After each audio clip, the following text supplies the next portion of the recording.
안녕하세요. 이기적 전기기사 필기기본서 배전설비공사 및 전선의 허용전류 계산 문제 및 이론 내용 보도록 하겠습니다. 자, 먼저 전선간 시스템에서 첫 번째로 나오는 합성수지관 공사부터 보도록 하겠습니다. 먼저 우리는 이 합성수지관 공사의 특징을 조금 봐주셔야 되는데, 합성수지관 공사의 특징은 염화 비닐 수지로 만든 것으로 금속관에 비해 가격이 싸다라는 특성을 가지고 있고요. 두 번째, 저렴성과 내부식성이 우수하고 재료가 가볍기 때문에 시공이 편리하다라는 장점을 가지고 있고요. 세 번째는 관 자체가 비자성체이므로 접지할 필요가 없고 필해기, 필해침의 접지선 보호에 적당하다라는 겁니다. 이것까지는 장점이에요. 그러면 이 합성수지관의 단점은 뭐냐? 염화비닐로 만들었기 때문에 열에 약합니다. 또 충격 강도가 떨어지는 결점이 있다라는 거, 이게 합성수지관의 특징이었고요. 이번에는 이번 합성수지관의 종류를 볼 건데, 합성수지관의 종류에는 경질비닐 전선관이 있습니다. 이 합성수지관에는 경질비닐 전선관이 들어있는데, 이 경질비닐 전선관은 그럼 뭐냐? 기계적 충격이나 중량무리에 의한 압력 등 애력에 견디도록 보완된 전선관을 경질비닐 전선관이라고 하고 있고요. 딱딱한 형태이므로 구부리기거나 하는 가공 방법으로 토치램프를 가열하여 가공해야 된다는 거. 딱딱합니다, 얘는. 그 다음에 세 번째는 간의 굵기를 안찌름의 크기에 가까운 짝수로 표시한다는 겁니다. 안찌름에 가까운 짝수. 그래서 지름은 14에서 100mm로 열정 14, 16, 22, 28, 36, 42, 54, 70, 82, 100 요렇게 열종을 가지고 있다 이고요. 한 번의 길이는 4m로 제작된다라는 거 기억해 주세요. 한 번의 길이는 4m로 제작돼라는 거. 이게 합성수지관에서 경질비닐관이라는 걸 한번 봤고요. 다음으로 넘어가 보도록 하겠습니다. 다음은 이 합성수지관에서 또 폴리에틸렌 전선관이 있는데, 폴리에틸렌 전선관은 PF관이라고도 합니다. PF관. 그러면 이 PF관은 뭐냐면요, 경질에 비해서 연한 성질이에요. 아까 경질은 딱딱하다 했잖아요. 근데 그 경질 전선관보다 조금 더 연하다라는 거고요. 그래서 배관 작업에 토치램프로 가열할 필요가 없어요.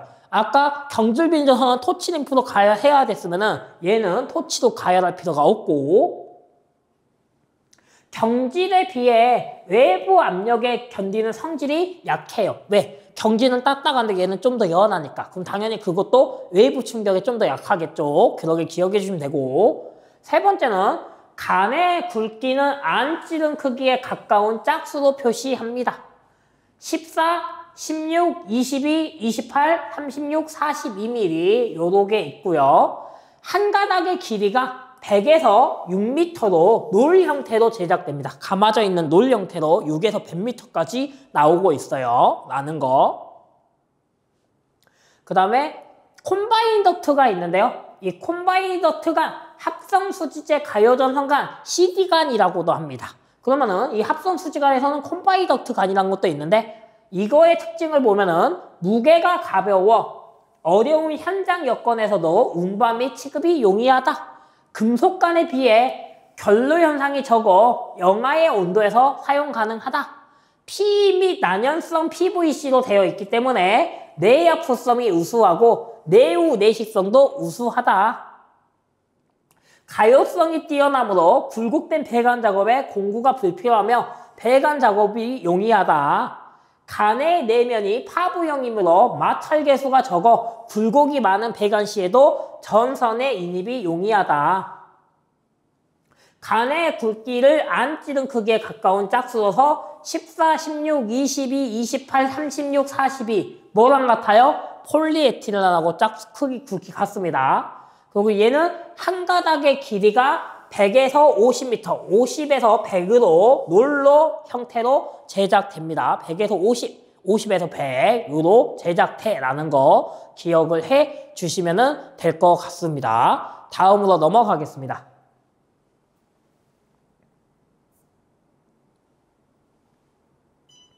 자, 이번에는 이 합성수지간의 시공 방법에 대해서 보겠습니다. 합성수지간의 시공법은요.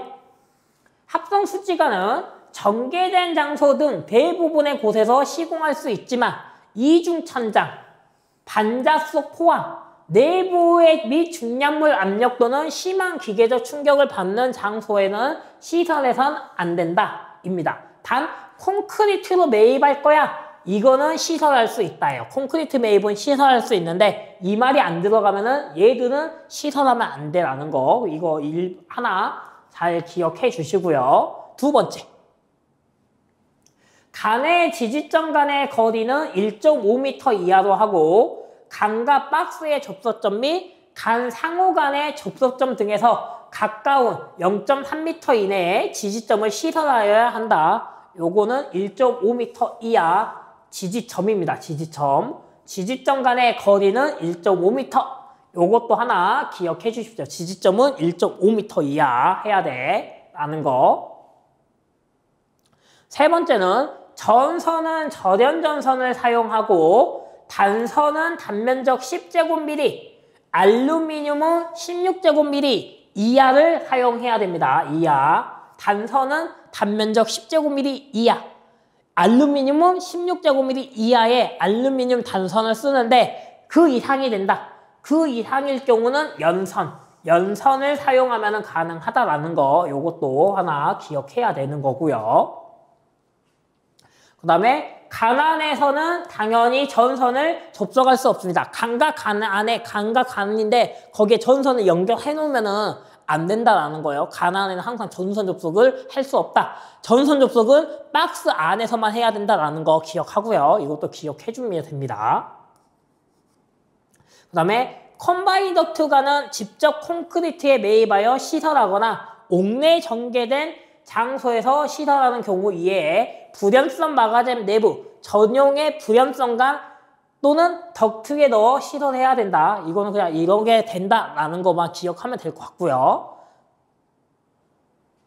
간 상호의 접속은 커플링을 이용해서 접속한다. 이것도 그냥 간과 간은 커플링 이용해야 돼 라는 거로만 기억하면 될 것 같고요.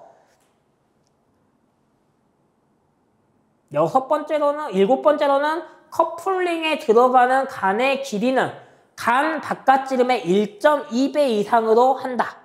단 접착제를 사용할 때는 0.8배 이상으로 한다. 여기서 간 깊이입니다. 깊이. 간의 깊이. 간의 깊이는 1.2배. 접착제를 사용하면은 0.8배. 요거는 꼭 기억해 주셔야 됩니다. 간에 삽입하는 깊이는 얼마라고요? 바깥지름의 1.2배. 접착제 사용해 하면은 0.8배 기억해 주고요. 다음으로 넘어가겠습니다.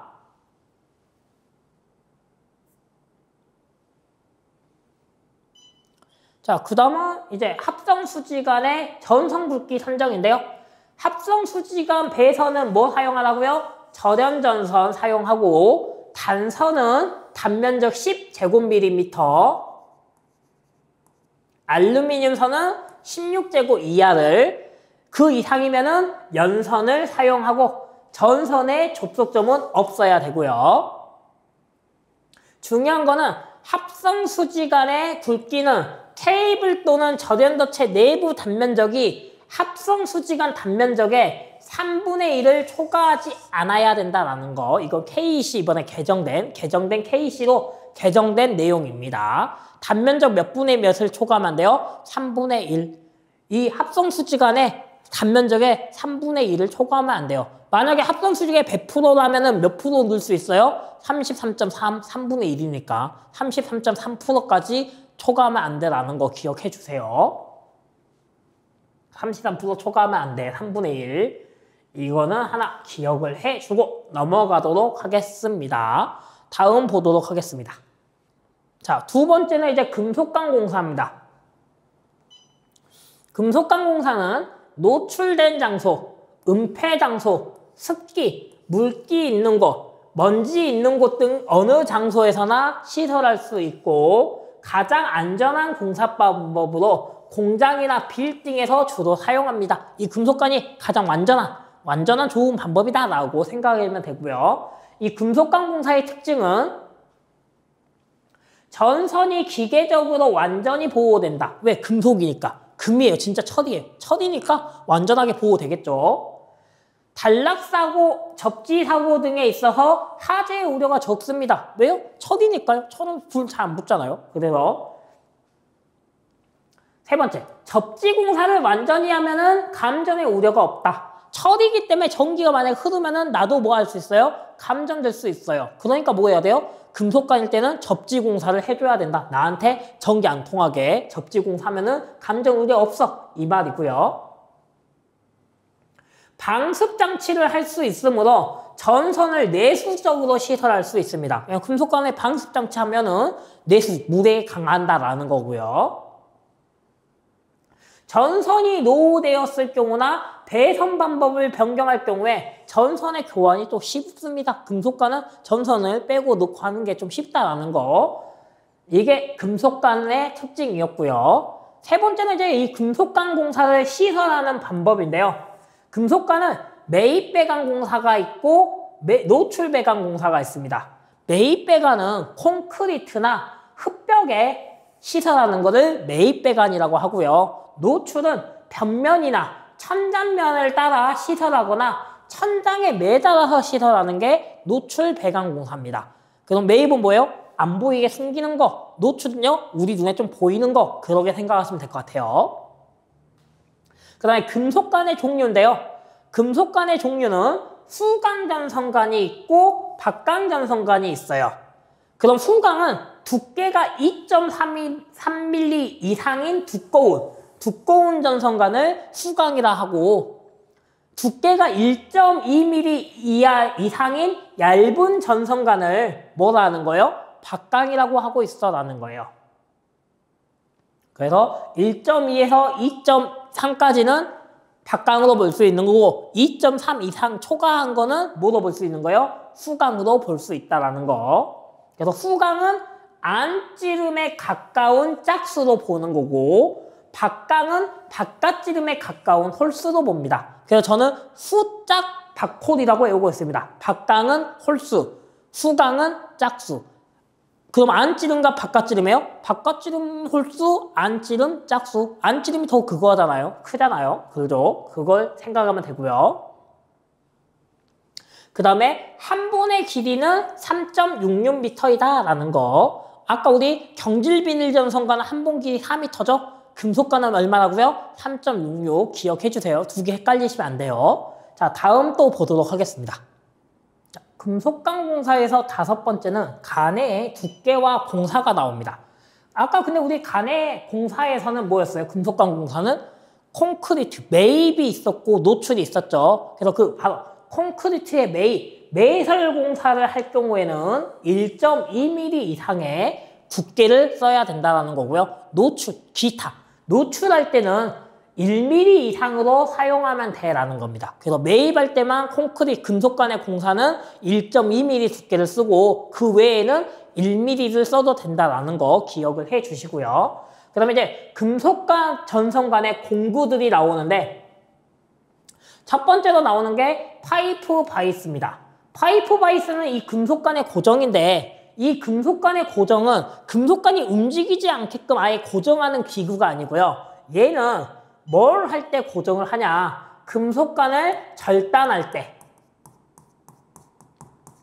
또는 금속관의 커플링, 접속할 때 금속관에 뭔가를 접속할 때 움직이면은 접속하기가 힘들잖아요. 그래서 그걸 움직이지 않게끔 기계로 잡아주는 거. 그게 바로 파이프 바이스다라고 생각을 해주시면 되고요. 파이프 커터. 커터가 말 그대로 뭐예요? 자르다죠. 그래서 금속관을 절단할 때 사용하는 거 파이프 커터. 오스터는요. 금속관의 나사내기였습니다. 나사내기. 홈 내는 거예요. 흠집 내는 거, 홈 내는 거, 금속관 나사내기. 리머는요, 금속관을 매끄럽게 다듬어 주는 거, 리머였고요. 히키는요, 금속관의 구부리기. 파이프 밴더 역시 금속관의 구부리기였습니다. 히키와 밴더는 같은 역할이었어요. 금속관 구부리기. 여기까지가 바로 금속전선간에 필요한 공구들이었습니다. 다음으로 넘어가 보겠습니다. 자, 다음은 이제 금속관 공사에서 공구는 받고 이번엔 재료들, 금속관에 필요한 재료들을 한번 살펴보겠습니다. 이 금속관의 재료로는 첫 번째 유니온 커플링이 나와요. 유니온 커플링은 뭐냐? 금속관을 돌려 끼울 수 없을 때 금속관에 이렇게 돌려서 뭔가를 접속해야 되는데 얘를 돌릴 수 없어요. 왜? 고정되어 있으니까 못 돌리잖아요.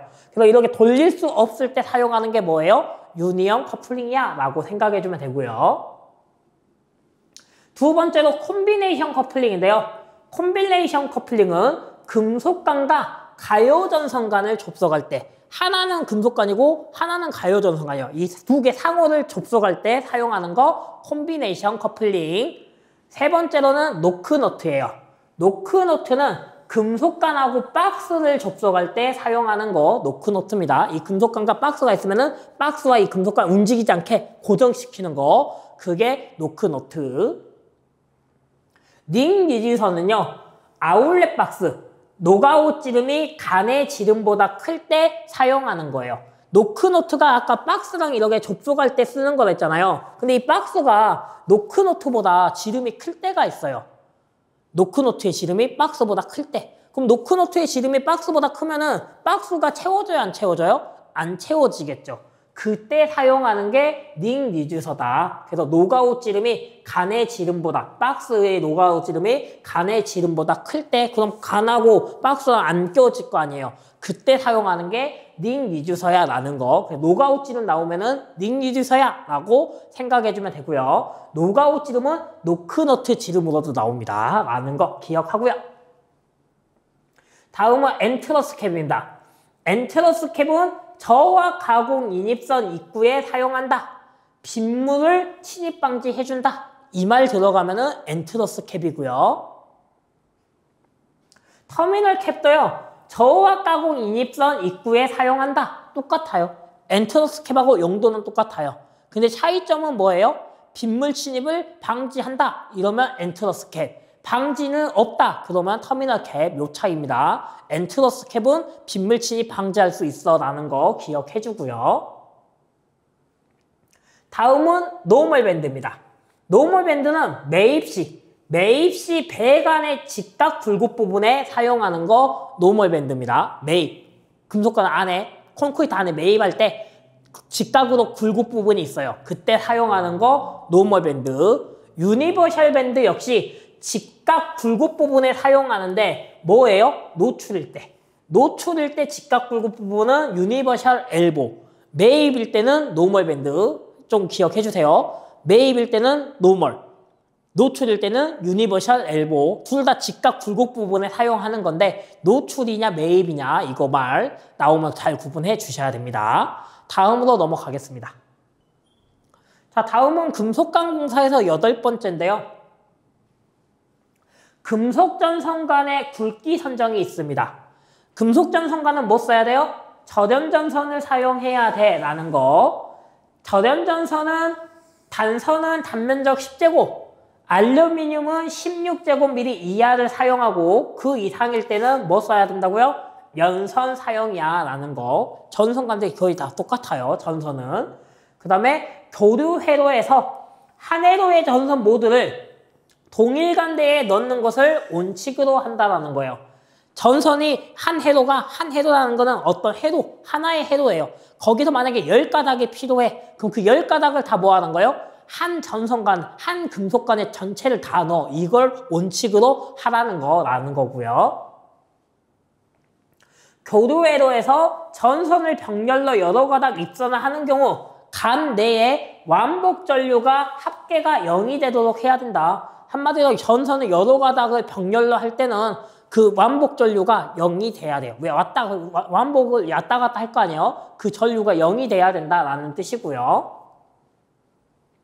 금속전선간의 굵기는 케이블 또는 절연전체 내부 단면적이 금속전선간의 3분의 1을 초과하지 않아야 된다. 이거는 이제 여기가 중요해요. 만약에 1회로의 전선이 모두 넣는 게 온칙을 한다 했잖아요. 동일간에. 하나의 간에 다 넣어야 했어요. 그러면은 전선간의 이 안에 단면적이 어떻게 돼야 될까요? 10가닥을 누기 위해서는 얼마여야 돼요? 좀 상당히 면적이 넓어야 되겠죠. 왜? 3분의 1밖에 못 넣으니까. 그걸 조금 기억을 해 주셔야 됩니다. 3분의 1. 만약에 100%면 몇 프로까지밖에 못 넣어요? 33%까지밖에 못 넣어라는 거. 그걸로 기억해 주십시오. 다음으로 넘어가겠습니다.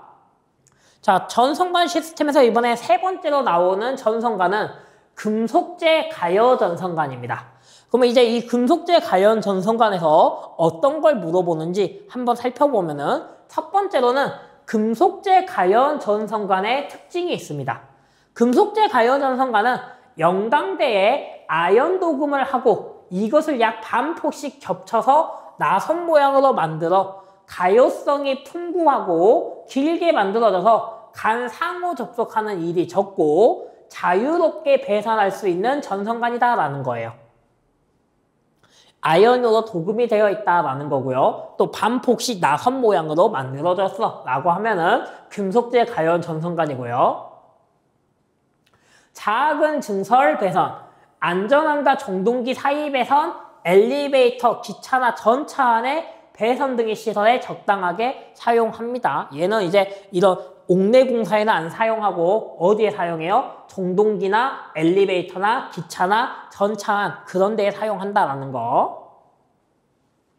그 다음에 두 번째로는 금속가열 전선간의 종류가 나오는데요. 이 금속전선간의 종류는 제1종 금속재 가열 전선간이 있고 제2종 금속재 가열 전선간이 있어요. 제1종 금속재 가열 전선간은 플렉시블 콘디시라 하며 전면을 아연 도금한다. 파상 영광대가 나선형으로 감겨있고 유연성이 풍부해. 이 말이 나오면은 제1종이에요. 제1종은 전면을 아연 도금했어. 파상 영광대가 나선형이야. 이러면은 뭐예요? 제1종이고요. 제2종은 플리카 튜브라고 하고 아연 도금한 강대와 강대 사이에 별도의 파이버를 조합해. 파이버를 조합해 하면은 뭐예요? 제2종이에요. 파이버 조합하면 2종. 파이버라는 말이 없으면 1종이라고 생각하면 돼요. 내열성, 내습성, 내진성. 기계적 강도가 우수, 방수형, 비방수형이 있어. 이러면은 제2종이야 라고 생각을 해주면 됩니다. 1종과 2종의 차이 정도 구분 좀 해주시고요. 전선간의 굵기는 안찌름으로 정하는데 10, 12, 15, 17, 24, 30, 38, 50, 63, 76, 83, 101로 제작된다 정도. 그냥 이 치수가 있다 정도로만 조금 기억을 해 주시고요. 다음으로 넘어가 보도록 하겠습니다. 자, 금속재 가열 전선간에서 세 번째로 나오는 거는 금속재 가열 전선간의 시공에 대해서 나옵니다. 금속재 가열 전선간 시공 보면은 건조하고 정제된 장소와 점검할 수 있는 은폐 장소에 하나여 시설할 수 있다. 다만 무게의 압력 또는 심한 기계적 충격을 받는 장소는 피해야 된다라는 거고요. 가열 전선간의 굵기는 케이블 또는 절연도체 내부 단면적이 가열 전선간 단면적의 3분의 1을 초과하지 않아야 된다. 전선의 절연 전선을 사용하며 단선은 10제곱밀리미터, 알루미늄은 16제곱밀리미터 이하를 사용한다. 그 이상은 뭐 써야 돼요? 연선을 사용하라. 전선의 접수점은 없어야 돼 라는 거. 이거는 아까 계속 간마다 다 똑같죠. 합성수지간도 그렇고 금속전선간도 같고요. 전선 간들은 다 거의 비슷하다고 보면 됩니다. 그 다음에 네 번째로 나오는 거는 가열전선간의 부속품이에요. 가열전선간의 부속품은 스플릿 커플링, 가열전선간과 가열전선간을 접속할 때 사용하는 거, 플렉시블 커플링, 플렉시블 커플링 역시 가열전선간과 가열전선간을 접속하는 거예요. 아, 그러면 뭐예요? 스플릿과 플렉시블은 같은 거야 라고 생각할 수 있어요. 근데 플렉시블이라는 말보다는 스플릿 커플링이라는 말이 더 자주 나오곤 있어요. 근데 일단은 플렉시블 커플링 역시 스플릿 커플링하고 똑같아 라고 기억을 좀 해주시고요. 그 다음에 스트레이트 박스 커넥터예요. 가요전선관이 일자인 경우 사용하는 거고요. 가요전선관과 박스를 접속하는 거예요. 박스와 가요전선관을 접속하는 건데 가요전선관이 일자로, 박스와 일자로 접속할 때 사용하는 거 스트레이트 박스 커넥터입니다. 앵글 박스 커넥터는요. 구부러진 가요전선관에 사용하는 거. 마찬가지 가요전선관과 박스를 접속하는 데 사용하는데 가요전선관이 박스랑 연결할 때 구부러져 있으면 이렇게 구부러져 있을 때 사용하는 거는 앵글 박스 커넥터. 박스와 가요전선관이 이렇게 일자로 돼 있을 때는 스트레이트 박스 커넥터다라는 거 기억을 해 주시고요. 콤비네이션 커플링 아까 금속전선관의 재료에서도 봤지만은 뭐예요? 가요전선관과 금속전선관을 접속하는 거. 서로 콤비 맞춘다 하죠. 바로 그 콤비라고 생각하면 됩니다. 서로 다른 사람들끼리 콤비 맞추잖아요. 그래서 서로 다른 것끼리 연결하는 거 콤비네이션 커플링이다 라고 기억을 해주시면 될 것 같습니다. 다음으로 넘어가 보겠습니다. 자, 다음은 이제 이 케이블 트러킹 시스템에 대해서 보도록 하겠습니다.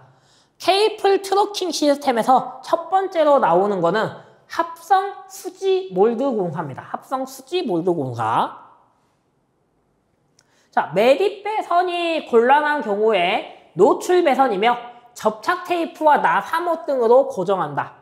절연전선 등을 넣어 배선하는 방법. 우리 몰딩 한다라고 하잖아요. 바로 그 몰드입니다. 몰드라고 해야 돼. 원래는 몰드. 그래서 몰드 공사라고 생각하면 되고요.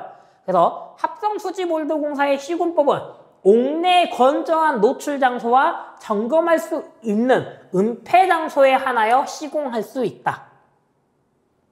전선은 절연전선을 사용하고 몰드 내에는 원래 접속점 만들면 안 된다. 모든 공사에서 접속점 안에 전선에 접속점이 있으면 안 됩니다. 라는 거 기억해 주고요.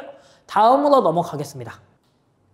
자, 케이블 트러킹 시스템의 두 번째는 금속 몰드 공사입니다. 몰드인데 뭐로 되어 있어요? 금속으로 되어 있는 몰드예요. 콘크리트 건물 등 노출 공사용으로 쓰이며 금속 정선과 공사와 병용하여 전멸 스위치, 콘센트 등의 배선 기구의 인하용으로 사용한다라는 거. 금속 몰드의 시공법은 옥내의 외상을 받을 우려가 없는 건조한 노출 장소와 점검할 수 있는 은폐 장소에만 쓸 수 있다는 거고요. 사용 전압은 400V 이하로 옥내의 건조한 장소와 전개된 장소 또는 점검할 수 있는 은폐 장소에 한하여 시설하고 전선은 절연전선을 사용하고 몰드는 접속점이 없어야 된다라는 거. 그리고 몰드에 넣을 수 있는 전선은 10본 이하, 10본 이하다.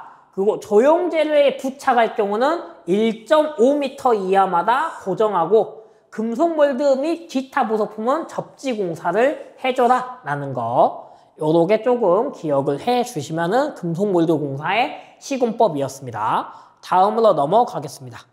다음은 금속 트러킹 공사입니다. 세 번째로 나오는 거는 금속 트러킹 공사인데요. 금속 본체와 커버가 별도로 구성되어 있는 커버를 개폐할 수 있는 금속 덕트 공사를 말하는 거예요. 원래 금속 트러킹 공사는요, 금속 트러킹 공사는요, 없었어요. 원래 금속 덕트 공사인데, 이 금속 덕트 공사는 본체와 뚜껑이 합쳐져 있어요. 분리가 안 돼요. 근데 금속 트러킹은 이 금속 덕트 공사에서 뭐가 되는 거예요? 본체랑 커버가 분리되면은 금속 트러킹, 분리 안 되면요 금속 덕트, 이렇게 생각해주면 돼요. 그래서 금속 덕트인데 본체와 커버가 분리돼서 커버를 열 수 있다라는 거, 이러면 금속 트러킹입니다. 그래서 금속 트러킹의 시공법을 보면은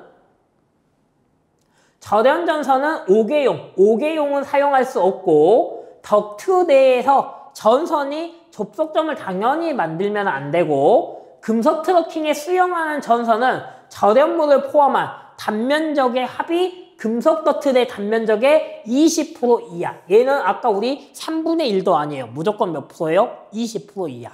20% 이하로 사용해야 됩니다. 금속 트러킹은. 근데 단 정강 사인 장치, 출퇴 표시 등 기타 이와 유사한 장치, 제어 회로, 이 제어 회로라는 말이 들어가면은 50% 이하. 제어 회로면은 50% 이하, 그 말 없으면요 20% 이하. 이게 금속 트러킹의 전선 단면적입니다. 꼭 기억해 주세요. 얘는 잘 나오기 때문에 좀 기억을 하고 넘어가 주십시오. 다음으로 넘어가겠습니다. 자, 케이블 더팅 시스템에서 금속 더트 공사에 대해서 보도록 하겠습니다. 금속 더트 공사는 간판제 덕트 내의 다수의 전선을 정리하여 사용하는 것으로 주로 공장, 빌딩, 다수의 전선을 수용하는 부분에 사용되고 다른 전선간에 비해 경제적이고 외관도 좋고 배선의 증선 및 변경이 용이하다. 요거 때문에 금속 더트를 사용하고요. 금속 더트는 폭 4cm 이상, 두께 1.2mm 이상 찰판이고요.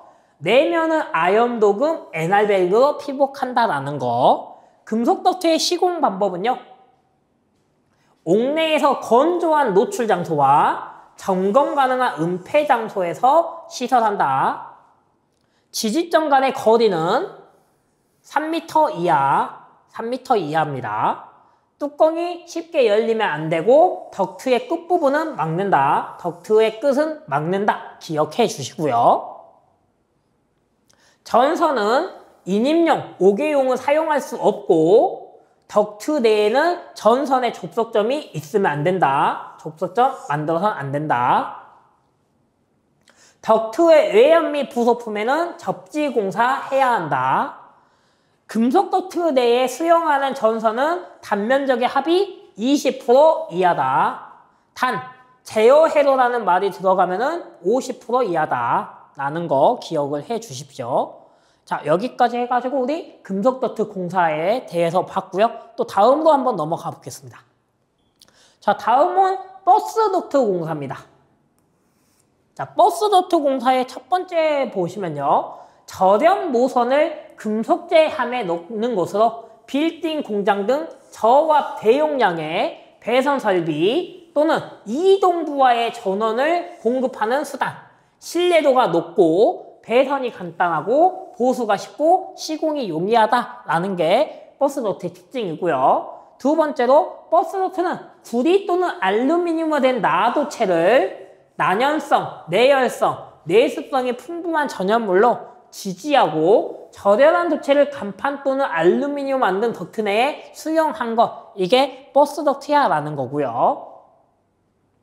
이 버스 덕트는 시공 방법은 옥내에서 건조한 노출 장소, 점검 가능한 은폐 장소에 시설하고 덕트는 3m 이하의 간격으로 지지하고 내부에는 먼지가 들어가지 못하게 해야 되고요.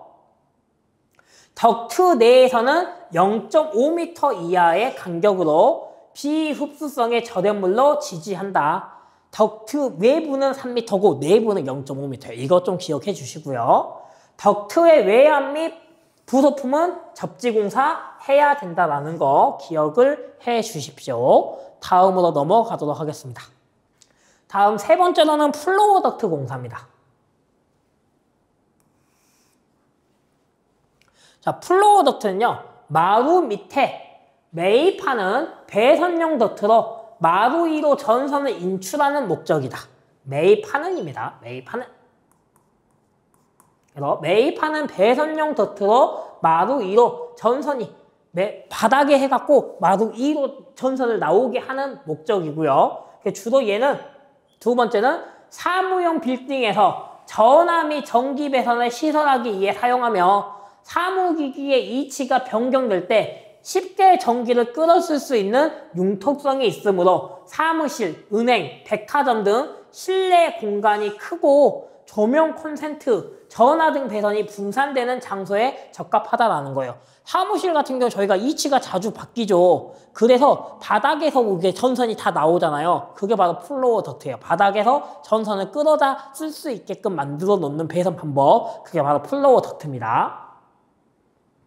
그래서 플로어 덕트의 공사의 시공법으로는요. 옥내에 건조한 콘크리트 바닥에 매입하는 경우에 하나여 시설해야 된다. 콘크리트 바닥에 매입입니다. 전선은 절연전선을 사용하고 단선은 단면적 10제곱미리, 알루미늄은 16제곱미리 이하에 사용하고 그 이상은 연선 사용해야 돼. 이거는 계속 똑같은 거죠. 그리고 접속점은 없어야 된다. 사용전압은 400V 이하고 옥내에 건조한 콘크리트 바닥 등 내부에 매입할 경우 시설할 수 없다. 덕트의 외연 및 부속품에는 접지 공사를 해야 된다라는 특성을 가지고 있습니다. 다음으로 넘어가겠습니다. 다음은 이제 케이블 트레이 시스템입니다.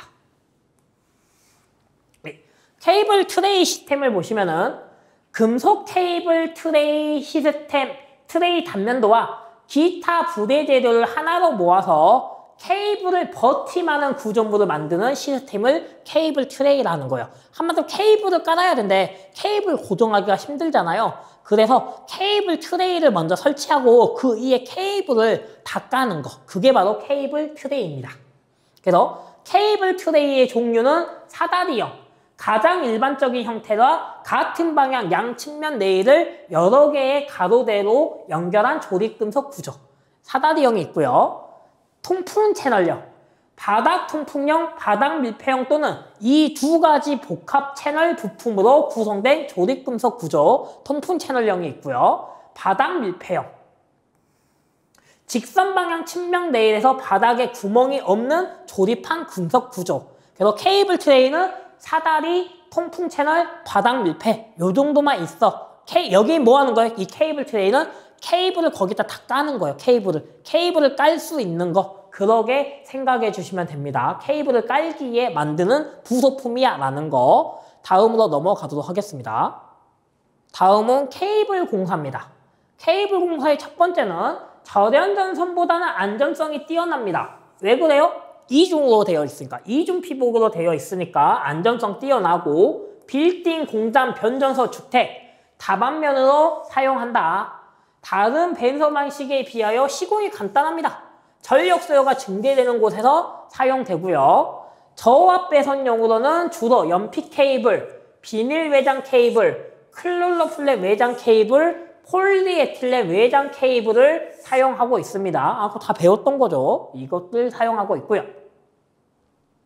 케이블 공사의 시공법은 중량물 압력 또는 심한 기계에 충격받을 우려가 있는 장소에서는 사용하면 안 됩니다. 왜요? 케이블도 이중이긴 하지만 전선밖에 안 들어있기 때문에 조금 중량물 눌러버리면은 끊어져 버릴 수가 있어요. 그렇기 때문에 중량물 심한 장소, 기계적 심한 장소는 사용할 수 없고, 만약에 그렇게 사용을 하려면은 금속관이나 합성 수지관으로 한 번 더 넣고 케이블 안에 케이블을 냈다가 금속관으로 먼저 아예 또 막아주는 거예요. 케이블 안에 금속관을 넣거나 금속관에 케이블 넣어서 또는 합성 수지관에 케이블 넣어서 사용하면은 이중으로 보호되잖아요. 그런 경우는 가능하다라는 거고요.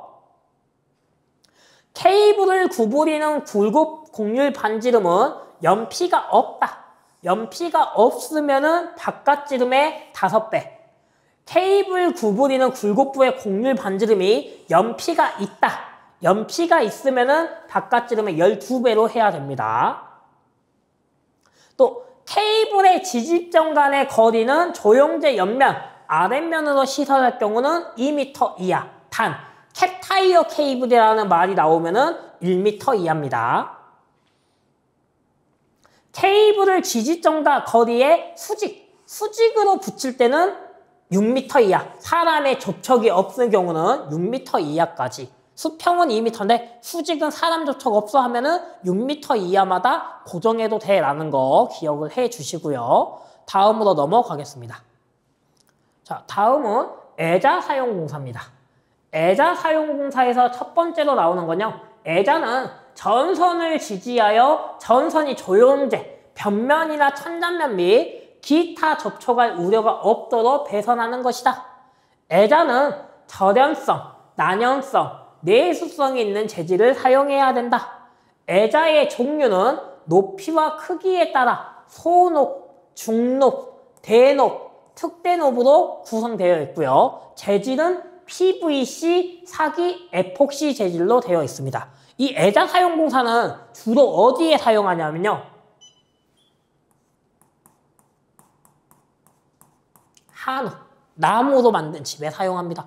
나무로 만든 건물에 사용해야 돼요. 왜? 나무로 만든 건물은 전선들을 안에다가 매입할 수 있어요? 매입 못해요? 못하고 노출로 해야 하잖아요. 바로 그렇게 노출로 할 때 사용하는 게 바로 애자다라는 겁니다. 이 애자는 좀 보기 힘든데 일단은 애자는 한옥에 주로 많이 사용하고 있다. 전선을 감아갖고 전선들이 노출로 다 나올 때 그 애자가 전선을 지지하기 위해서 사용하는 거 애자고요. 다음으로 한번 넘어가 보겠습니다. 그래서 이 애자의 시공 방법에 대해서 나오는데 애자는 전선은 절연 전선을 사용하고 다만 아래의 경우에는 노출 장소에 한해 나전선을 사용할 수 있다예요. 나전선은 피복이 없고 그냥 구리로만 있는 전선을 바로 나전선이라고 하는데 나전선은 열로 인한 영향을 받는 장소, 전선의 피복 절연물이 부식하는 장소, 취급자 이외의 사람이 출입할 수 없도록 설비한 장소, 조형제 아래면이나 옆면에 시설하고 애자의 지집점 간의 거리는 2m 이하이다. 절연전선과 애자를 묶기 위한 바인드선은 0.9에서 1.6mm의 구리 또는 철의 심선의 절연호나무를 피복한 선을 사용한다입니다. 자, 이것까지는 뭐예요? 이거는 나전선을 사용하는 조건이 아닌 거고 사용하고 나서 이게 시공 방법이고요. 나전선은 어디까지예요? 여기까지. 이 세 개까지는 나전선을 사용할 수 있다라는 거예요. 나전선은 피복이 없는 거잖아요. 피복이 어차피 열로 녹을 거예요. 녹는데 이미 피복 있는 전선 써봤자 의미 있어요, 없어요? 아깝잖아요. 그래서 나전선 사용하라는 거고 마찬가지. 피복이 고무잖아요. 고무 부식한데요. 부식하니까 뭐 하는 거예요? 나전선 처음부터 쓰자라는 거고 그리고 취급자, 저만 취급할 수 있어요. 다른 사람 못 들어가요. 그러게 안전한 장소에는 나전선 써도 되잖아요. 왜? 감전 나갈 우려가 없으니까. 그럴 경우는 나전선 써도 돼 라는 거. 그리고 이거는 애자 사용 공사는 지지점 2m마다 지지해라라는 뜻이고 절연전선과 애자를 묶기 위해서는 바인드선을 쓰는데 그 바인드선은 0.9에서 1.6의 구리 또는 철의 심선을 써야 된다라는 거. 그 다음에 시공전선의 이격거리를 보시면요. 전선 상호간일 때는 400V 이하일 때는 6cm 이상. 전선 상호간의 거리가 400V를 초과할 때도 6cm 이상. 전선과 조형제 사이의 거리가 400V 이하일 때는 2.5cm 이상. 전선과 조형제 사이의 거리가 400V를 초과할 때는 4.5cm 이상. 단, 건조라는 말이 들어가면은 400V를 초과해도 2.5cm 이상으로 쓸 수 있다는 거 기억을 해주시면 될 것 같습니다. 자, 이렇게 저희 이론에 대한 내용을 알아보았습니다.